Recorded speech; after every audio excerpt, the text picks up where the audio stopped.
Telefonovanie patrí tiež k oblastiam, pri ktorých treba dodržiavať isté etické zásady. Najčastejšou chybou pri prijímaní hovoru je ozvať sa prosím alebo haló. No. Kto? Alebo dokonca kto volá. Je to neslušné a môže to pokaziť meno nielen zamestnanca, ale aj firmy. Taktiež je dôležité, akým tónom prijímate hovor. Hlas by ste mali mať stále optimistický a energický. Tu reklamná agentúra Tuxedo Creative, Kazimír Mastný. Dobrý. Tým prezradíte, kam sa volajúci dovolal, kto je pri telefóne a slušne ho pozdravíte. Nemusíte to však so slušnosťou preháňať a menovať celé zameranie firmy. Reklamná agentúra Tuxedo Creative so zameraním na veľkoplošnú tlač, pri telefóne docent, magister, bakalár, Kazimír Mastný, zástupca riaditeľa. Dobrý deň prajem. Naša firma vám ponúka viacero možností na reklamu.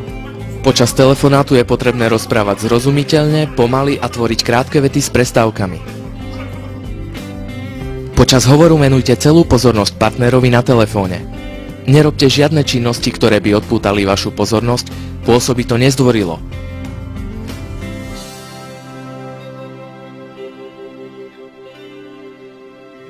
Ak máte niečo dôležité na práci a prichádzajúci hovor vám v tom bráni, tak to oznámte partnerovi hneď na začiatku telefonátu. Nehnevajte sa, zavolám vám neskôr, hej, teraz nemôžem. Pri komunikácii so zákazníkov je nevhodné používať neviem, tiež neprikazujte, musíte. Viete čo, musíte prísť zajtra sa dohodneme.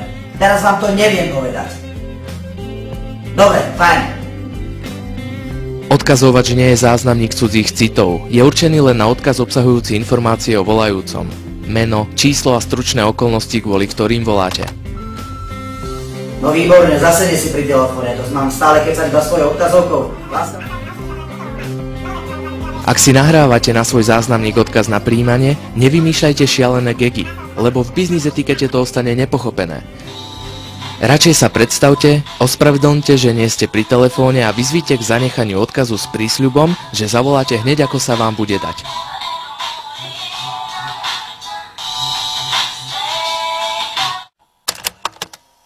Voláš, nedvíham? Asi inú prácu mám. Ale tak nezúfaj, o hodinu zavolaj.